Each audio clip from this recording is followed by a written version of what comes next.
I guess put some more close at the door.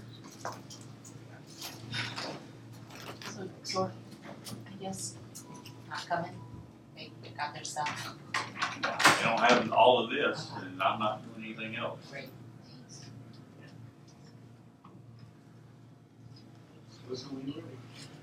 I'm ready.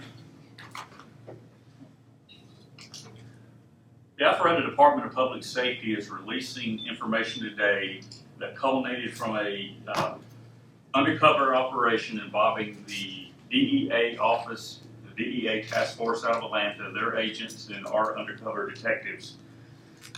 Recently, we executed a search warrant on a residence in our city based upon information provided by the DEA that indicated that we had a serious narcotic distribution point in our city.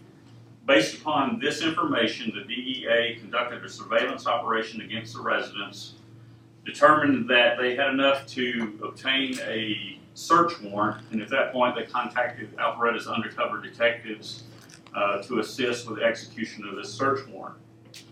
So the DEA and Alpharetta detectives executed a search warrant on Ivywood Place here in the city of Alpharetta, while simultaneously we learned that 3 suspects who resided at that residence had gotten into a vehicle and departed. At that point, we had an undercover Alpharetta detective follow the suspects in their vehicle, and that was a GMC Acadia that was traveling in a different location in our city. A go signal was given. The search warrant was executed at the residence by the DEA agents and our undercover detectives. At the same time, a traffic stop was conducted against the suspect's vehicle. We took into custody 2 Hispanic males and a Hispanic female from that vehicle. They were observed leaving the targeted residence, and in fact, they are the ones that live at that location.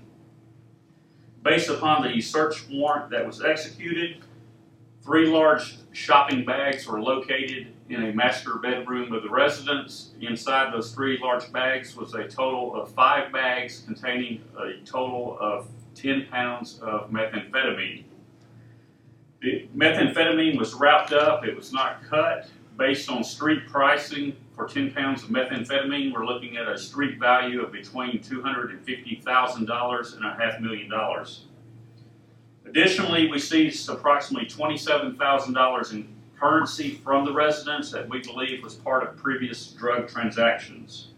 In addition, 2 loaded handguns were retrieved from the residence, which had serial numbers removed.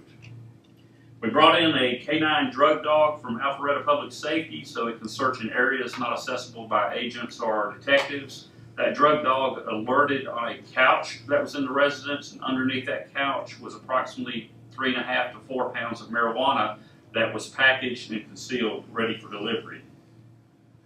We took into custody a 31-year-old Hispanic female by the name of Vindy Rivera, 25-year-old Hispanic male Alonzo Penazzola, a 20-year-old male Alejandro Garcia Leon. Additionally, based on the operation that took place, we seized 2 vehicles and brought those vehicles here to the Alpharetta Department of Public Safety for confiscation purposes. These 3 suspects have been charged with felonies involving trafficking crystal methamphetamine, possession of marijuana to distribute, conspiracy to commit a crime, possession of a firearm during the commission of a crime, and of course the traffic charges involved in the traffic stop for the suspects. Another interesting point of this, when this operation was going down, an additional male showed up on scene who had made prior arrangements with these drug distributors to purchase a pound of methamphetamine. So this individual showed up on scene and he literally walked into a nest of DEA agents and undercover Alpharetta detectives. At that point, he was taken into custody. 47-year-old male identified as Floyd Croy was arrested. It's my understanding that he is currently on parole. He is a felon, and at the time of his arrest, he had a loaded handgun under the front seat of his vehicle.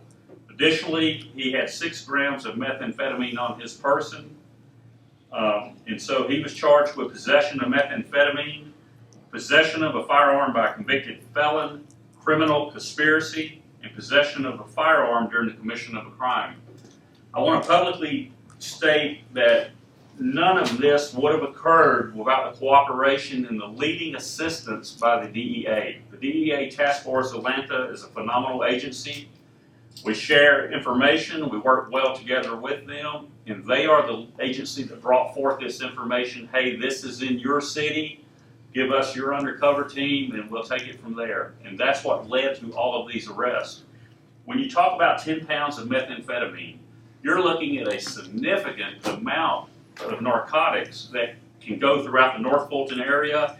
It can go out through Cherokee County, Forsyth County. This drug is devastating, and this is a lot of drug. By the time these individuals were arrested, we're confident they have been doing this for a while, and they would continue to do so had not the DEA done their good work, and in conjunction with our detectives, bringing these 3 individuals to justice, as well as arresting the individual that showed up.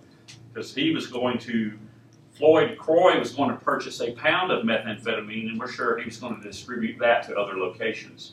So it's just another example of law enforcement working together, working well with federal agencies, and we've taken a significant amount of product off the streets that's addicting and killing people in our society. So this is a win-win for us. And it was truly a win when another suspect just happened to show up on scene. It's not every day a suspect attempting to buy a pound of meth walks into a plethora of DEA agents and undercover detectives. So that was a win-win for us all, and we're grateful. George, how do you spell Floyd's last name? I'm sorry, who's last name? Floyd, the guy that walked in. Croy, C-R-O-Y, 47-year-old Caucasian male. Were there any kids in the house? A disturbing thing that we discovered after this incident had cleared, later on in the day, we learned that 4 children reside in that particular residence. So that means they were around the methamphetamine. They were around the firearms. They were present when these 3 were conducting their criminal activities. It's beyond comprehension. What Do you were have their their ages? I believe the ages were 4, 7, 10, and 11. I'll need to verify that, but I believe that's it. Were they husband and wife, these 3 that were, is there? I'm not sure.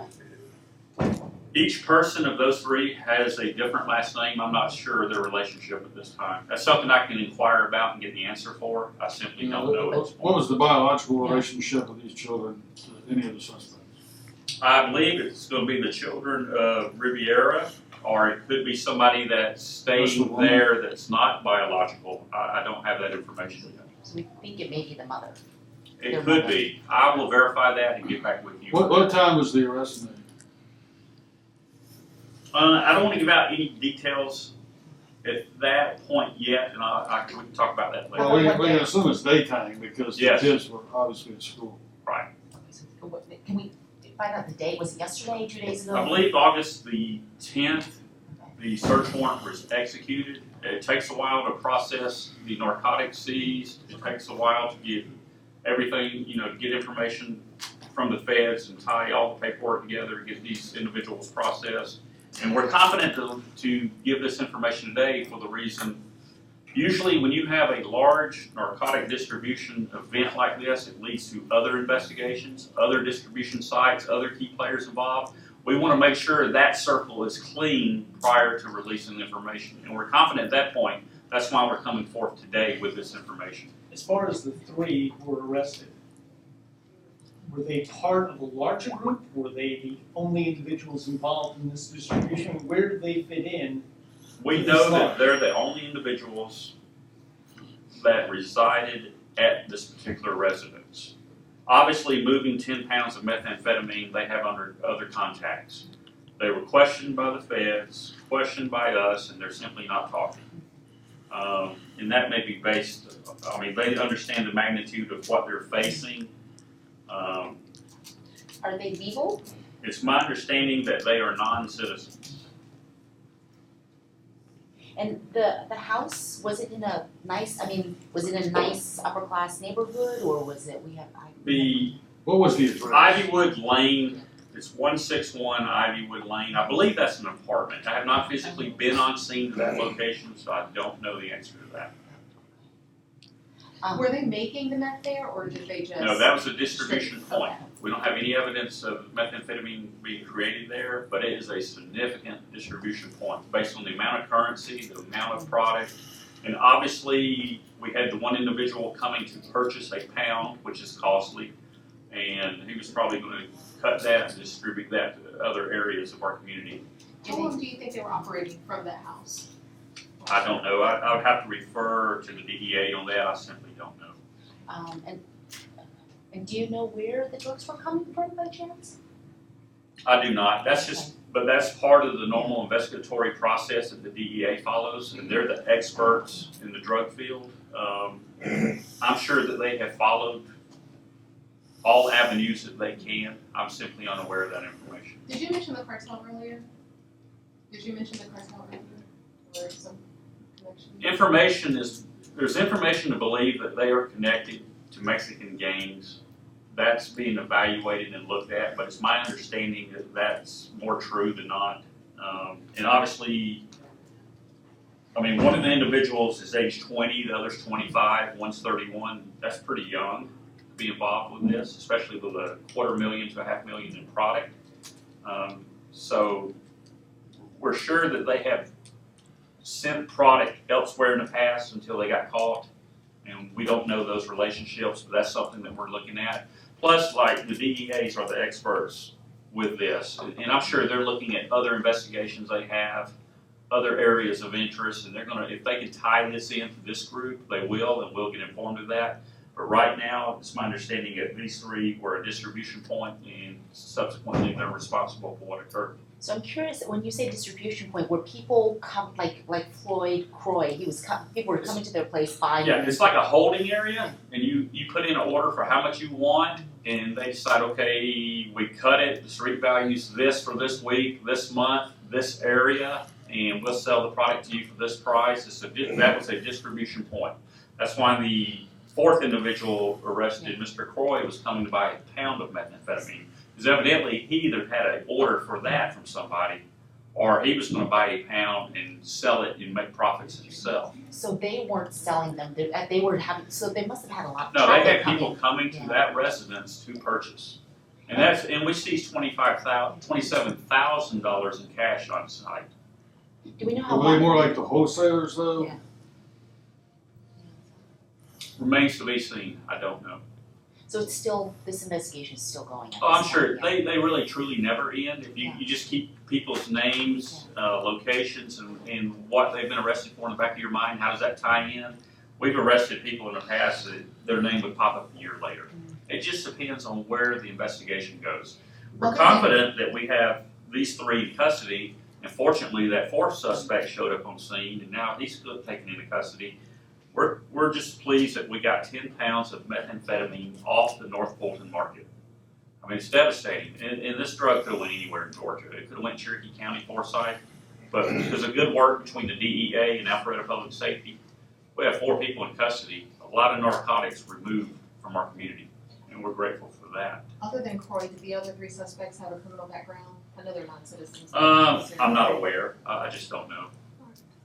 And you said we think that it's apartment complex, so they must have been renting. Are they the actual renters of the? I believe so, I Okay. believe so. I believe their names were on the lease. So we can see how long they've been doing, do we know if they've been there a year, 6 months, 2 years? Our detectives would know that, and the DEA, it's just simply something I'm not aware of. That's it. I thank you for coming. Thank you for getting this message out.